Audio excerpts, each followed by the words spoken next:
On today's show, CARB rejects Volkswagen's 3-liter diesel fix. Consumer Reports calls on Tesla to disable Autopilot, and Ford experiments with collaborative robotics. All that and more coming right up on Autoline Daily.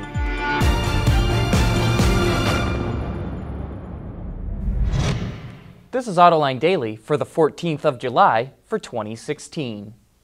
Last month, Volkswagen was fined nearly $15 billion by the U.S. government because it equipped its 2-liter diesel engines with emission-cheating software. However, the company still has not reached a settlement regarding its 3-liter diesels rigged with the software. And it's going to drag out a little longer. Yesterday, the California Air Resources Board rejected the company's proposal to fix the engines that are equipped in 85,000 VWs, Audis, and Porsches. If there isn't a resolution, VW may have to buy back those vehicles, which one analyst from Bankhaus Metzler predicts could cost the company up to $3 billion. CARB rejected the proposal because it didn't address how the fix will affect performance and emissions, and it didn't describe how the agency can evaluate the change. Tesla has been in hot water recently after it was revealed that its autonomous Autopilot feature did not detect another vehicle, which led to a fatal crash. However, CEO Elon Musk said the company is not going to disable the feature. But now Consumer Reports is fighting that decision, calling on Tesla to update Autopilot. It says the system should force the driver to keep their hands on the wheel, like similar systems from other automakers. It also wants Tesla to issue clearer guidelines, stop using beta releases, and rename Autopilot, arguing it gives customers a false sense of security.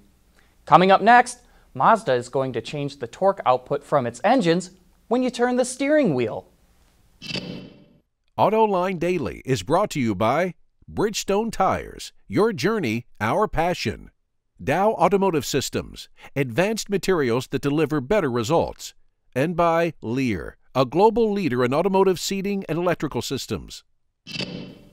Mazda's SKYACTIV mantra, which up to now has mainly focused on efficiency with its engines, transmissions, and vehicles, but now it will expand into the area of vehicle dynamics. The automaker will introduce a series of new generation vehicle motion control technologies, starting with what it calls G-Vectoring Control, or GVC. Mazda says it's the world's first control system to vary engine torque in response to steering inputs. This will help optimize the load at each wheel, which will reduce the need for steering corrections and should translate to a smoother ride for passengers. It should also improve handling and stability on all road conditions. GVC will be introduced on all new generation models, starting with the updated Excella, aka the Mazda 3, which just went on sale in Japan. You know, new products are what the car business is all about. That's what brings customers into the showrooms. And the recent trend seems to be more power. Maybe that's why Hyundai just introduced a sport version of the Elantra. And you might just be surprised how much sportier this thing is. The car's 2-liter engine has been replaced with a 1.6-liter Turbo 4, which is good for 200 horsepower and 190 pound-feet of torque. For those of you keeping score, that's 53 more horsepower and 58 more pound-feet of torque. The engine can be mated to either a 6-speed manual or a 7-speed DCT. To keep the tires planted to the pavement, the rear torsion beam axle has been replaced with an independent multi-link setup. To finish it off, the Elantra Sport comes with unique bodywork and model-specific interior enhancements. Look for the car to start hitting dealer showrooms later this year. Coming up next, a look at how the factory floor is about to undergo a revolution. For the people at Dow, racing is a sport and a science. We enjoy one and learn from the other. But like most competitive people, we like winning at both. This is the human element at work. Dow. There's more car news and industry insight from the Autoline Network every day. Take a moment to click that subscribe button. You'll never miss another Autoline episode.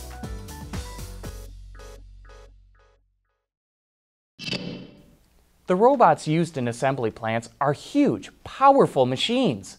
They can be so dangerous that they have to be fenced off and guarded by light curtains. Those light curtains, or light sensors, will immediately shut down the robot if someone goes into the fenced-off area. But now there's a new kind of smaller robot, one that's so sensitive it will stop moving as soon as you touch it, even if you only use a finger. They call this collaborative robotics, where robots can work safely in conjunction with humans. And Ford may be the first automaker to use collaborative robotics.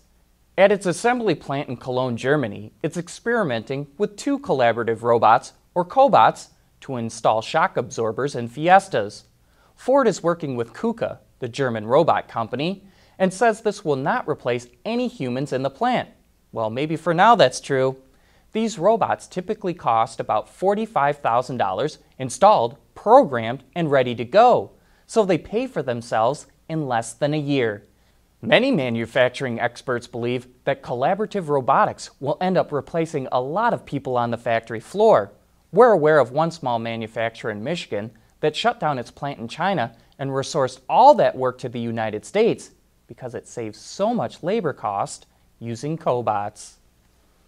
Europe and the United States could save billions if they harmonized their automotive regulations, according to a study by the Center for Automotive Research in Ann Arbor.